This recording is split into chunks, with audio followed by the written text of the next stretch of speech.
¿Ya? Tengo que aumentarle el tema porque me dijeron que ustedes dan de a 6, 7 temas, dice que. ¿Quién inventó eso? Eso me dijeron. No. Los doctores están acostumbrados a dar 6, 7 temas en otorrino, por ejemplo. No se quedan. No se quedan, dice. No se quedan. Não, doutor, não se aprende. Isso era uma brincadeira que estavam fazendo aqui com a gente. Ya. ¿Saben, no ves que el torch, no ves? Es un conjunto de enfermedades, ¿no ves? Que se caracterizan por diversos agentes etiológicos, tanto virales, parasitarios y micóticos, ¿no? Tenemos toxoplasmosis, rubeola, citomegalovirus y herpes simple. Esto siempre se pide, digamos, ¿no? En el embarazo, por si acaso, ¿no?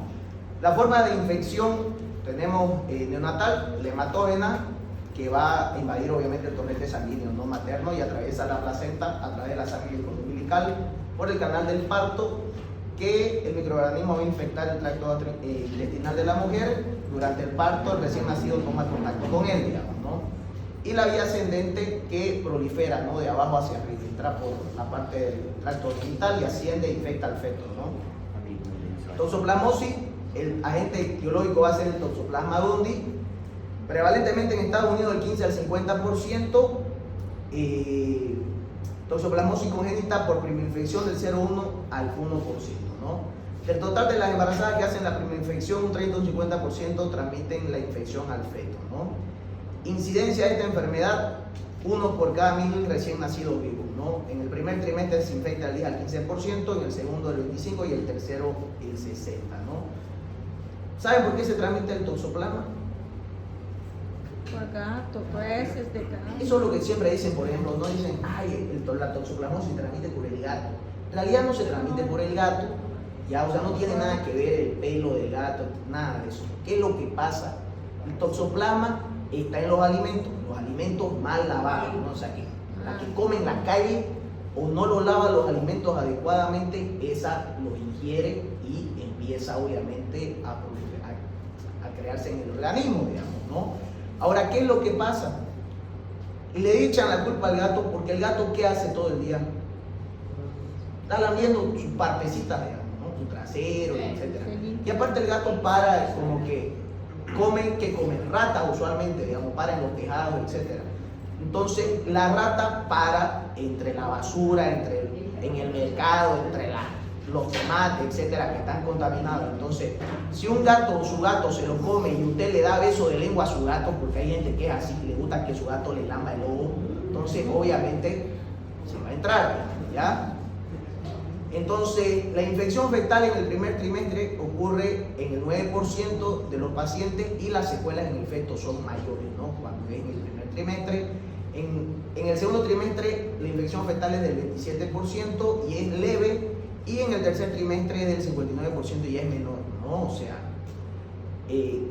siempre la primera infección, porque usualmente se lo detecta tardíamente cuando es en el primer trimestre, ¿no? Siempre que la paciente va en el primer laboratorio que va, se le tiene que pedir toxoplasmosis. La presentación aguda mayoritariamente asintomática y a veces puede presentar fiebre, astenia, dinamia. ¿Qué es adinamia? ¿Qué es adinamia? Doctor, ¿qué es adinamia? Usted que está con su celular charlando. Doctora, ¿qué es adinamia? Ausencia de una cosa. Nueva definición.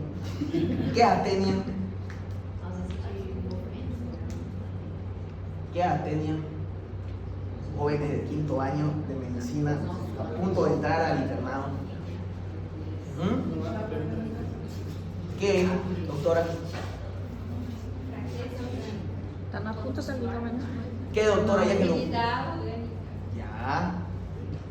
Ya. Adenopatía, artralgia. ¿Qué es artralgia, doctora? ¿Qué tal? Artralgias.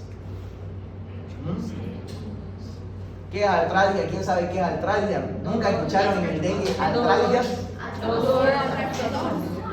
¿Dolor de? ¿Mialgia qué es? A ver, mialgia es otra cosa. Mialgia es dolor de músculos. ¿Y artralgia entonces qué va a ser? Articulaciones. Bien. Rash macovacular. ¿Qué vendría a ser un rash macopapular? Un rash macopapular. ¿Qué es rash alérgico? ¿Qué es rash? El común enrojecimiento. No es un enrojecimiento, puede ser producto de una urticaria o algo. Macopapular es al nivel de las areolas, ¿no? De los pómulos, ¿no? Adenopatía, me imagino que eso saben, ¿no? ¿Qué es adenopatía? ¿Qué es adenopatía? Inflamación de los ganglios, ¿no? Ya, bien. Y a veces se puede presentar en forma localizada en un órgano. Es importante que vayan sabiendo esos conceptos porque es lo que más se utiliza en el internado, ¿no? En la presentación crónico recurrente se observa en pacientes después de haber hecho la primoinfección, ¿no?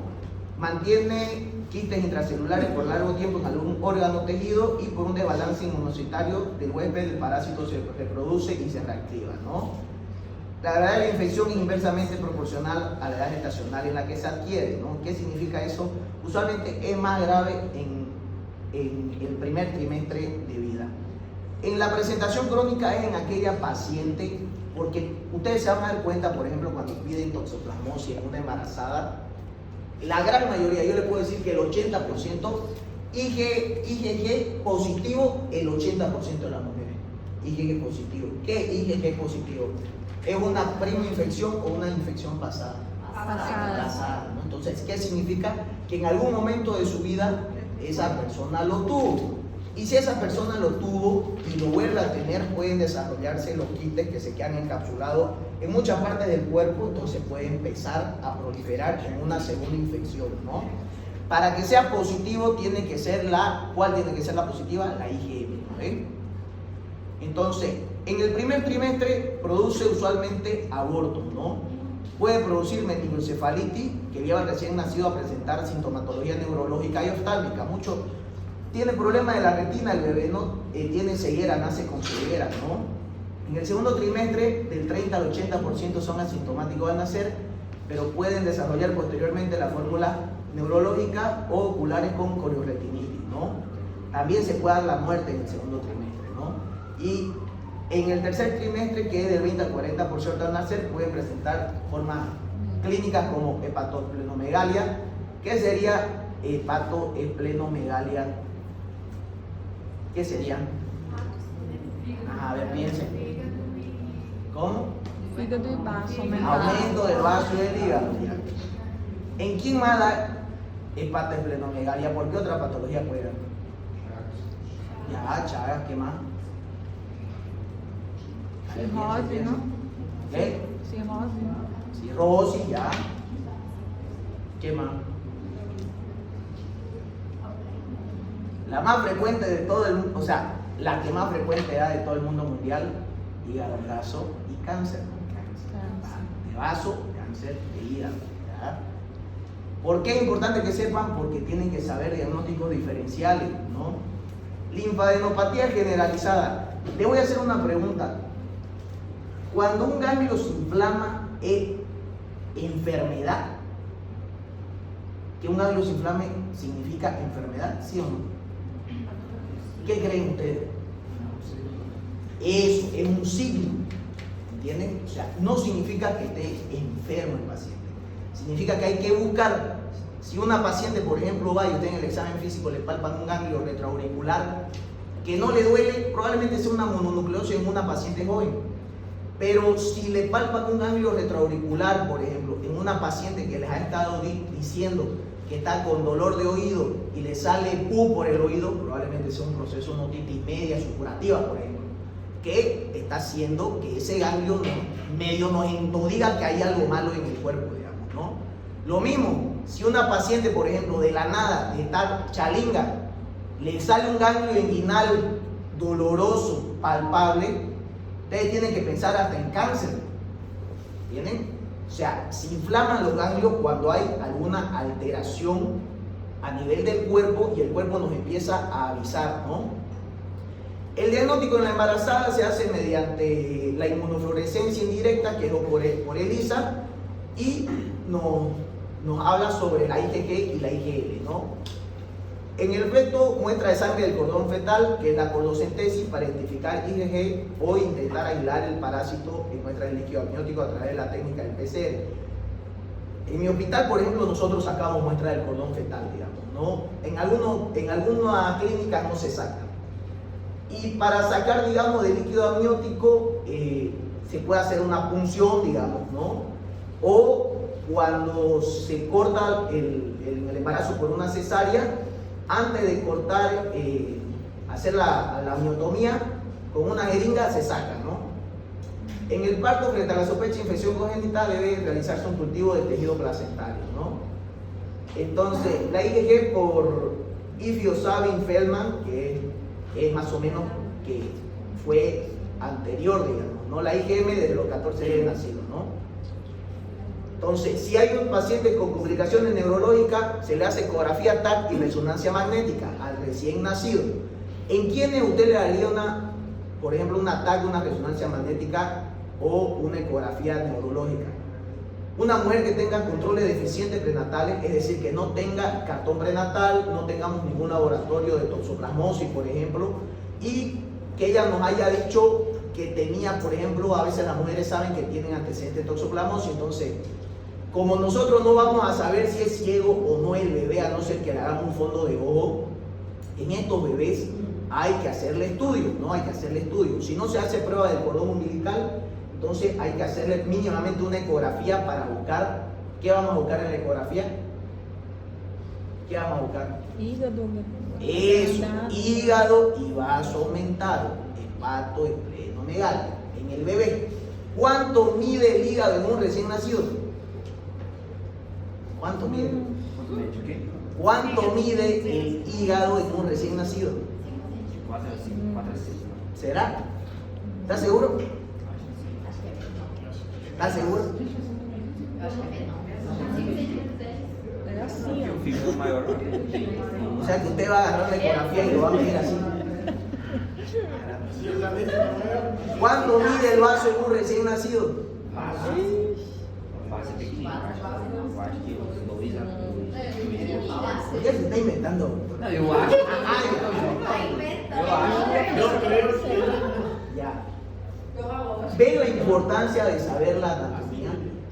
Si usted, por ejemplo, dice, a ver, en un recién nacido, lo normal es que mida de 3 a 5 el hígado, y yo lo veo de 8, da algo, una alteración, digamos, ¿no? Entonces, ¿qué le voy a hacer? Le voy a hacer una serología ELISA para toxoplasmosis, por ejemplo. ¿Entienden?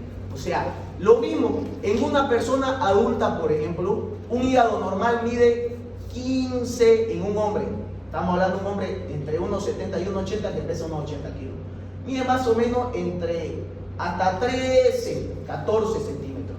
Si ya lo ve de 16, ya está aumentado de tamaño, y si lo ve difuso en la ecografía, puede ser un hígado graso, digamos. Si ve nódulo, puede ser una nodulación, y vos empezás a pensar un quiste, puede ser un cáncer. En la mujer es un poco más chico, mide hasta 11, 12, digamos, ecográficamente hablando, ¿no? Entonces, si vos lo ves de 14 en una mujer, que en un hombre sería normal, en una mujer ya es anormal 14. Ya puedes pensar en hígado graso, ya puedes pensar en una patología a nivel de hígado, puede tener una alteración de hígado. Lo mismo en los riñones. El riñón, por ejemplo, de un adulto normal, ¿cuánto mide? En su diámetro antero-posterior. ¿Saben cuánto mide? Si ustedes ven una ecografía y ven un riñón que mide 6 en un adulto, ¿creen que es normal o anormal? En su diámetro antero-posterior es donde se ve todo el cáliz renal ahí en el riñón. 6 es normal, hasta 7 es normal, pero si ya es más grande, 8, 9, es anormal. Puede tener el tipo una hidronefrosis, puede tener cálculo a nivel pielocalicial, etc. ¿Por qué le digo que es importante que usted sepa los valores? Hágase una tabla, esto fuera de la obstetricia, ¿no? Hágase una tabla de los valores normales en un humano común y silvestre, digamos, ¿no? Y en un recién nacido. Le voy a pasar, yo tengo una tabla ecográfica, eso es importante, para que ustedes sepan lo normal. Si ustedes saben lo normal, así mismo reconocer lo anormal, ¿no ven? El tratamiento en la embarazada va a ser la espiromicina 1 gramo cada 8 horas, ¿no? Usualmente se hace el tratamiento por 7 a 10 días, por si acaso, ¿no? Los recién nacidos infectados, tanto enfermos como los asintomáticos, se da pirametamina con 1 miligramo kilogramo día por 2 meses, ¿no? Y se continúa 1 miligramo kilogramo día cada 2 días por 10 meses, ¿no? O la sulfadiazida, ¿no? Pregunta de examen, del examen final. Me la voy a pasar la diapositiva para que sepan y no se aplacen. Rubeola, ¿cuál es el agente etiológico? El virus de la rubeola. Epidemiología, una infección subclínica es la presentación clínica más frecuente, 25 a 50% de los casos, ¿no? Enfermedad de alta contagiosidad diseminada por todo el mundo, periodo de incubación de 18 más o menos 3 días, ¿no? Patogenia, a las 8 semanas hay riesgo de malformación. Entre las 9 y 12 semanas, riesgo de malformación desciende un 40% y entre las 13 y 16 semanas a un 16%, ¿no? El riesgo de malformaciones congénitas ocurre solo hasta las 16 semanas. Dependiendo del momento en que se produzca la infección por el virus de la rubeola durante el embarazo, es el daño que va a generar el embrión, ¿no? El cuadro clínico es una infección intrauterina que puede dar origen a un recién nacido vivo, sano o con bajo peso al nacer, con manifestaciones de las infecciones, malformaciones congénitas, motinato y aborto espontáneo, ¿no? El recién nacido infectado puede tener retardo de crecimiento intrauterino, que es el RSIU, hepatoesplenomegalia, púrpura trombocitopénica. ¿Qué es púrpura trombocitopénica? Te has avanzado en hematología, ¿no?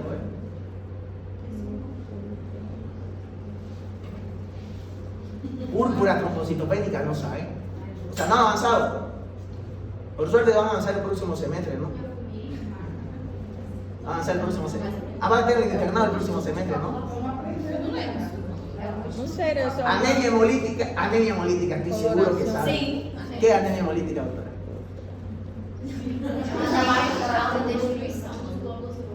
Bien. Ictericia, ¿qué es la ictericia en el recién nacido? Avanzó pediatría, estoy seguro que le han avanzado ictericia. Pero ¿por qué se produce? La coloración amarillenta, ¿por qué se produce? Por aumento de la hiperbilirrubina. Ya, ¿qué más? Aumento de la bilirrubina. De la bilirrubina, ya. Que no está tan perdido. Lesiones a nivel del cartílago, epífisis del hueso, alteración del líquido cefalorraquídeo y puede pasar un cuadro de sepsis grave, ¿no?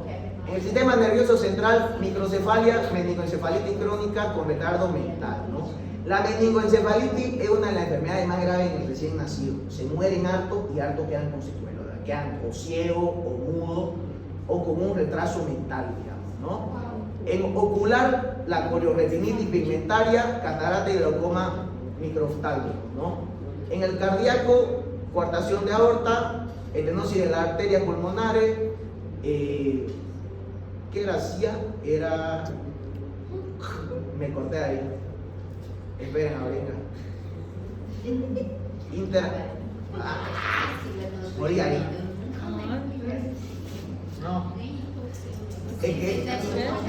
No. Sí era, ahorita lo voy a decir. Ahí. Alteración del corazón. Y sí. Alteración, una es a nivel del ventrículo y otra a nivel de la aorta, digamos, ¿no? Pero no me acuerdo qué significaba la C. Bueno, me acuerdo y se la digo, pero me acuerdo. Y auditivo, sordera senso-neuronal, ¿no? El diagnóstico, detección en la embarazada de IgM y prueba del IgG específica, ¿no?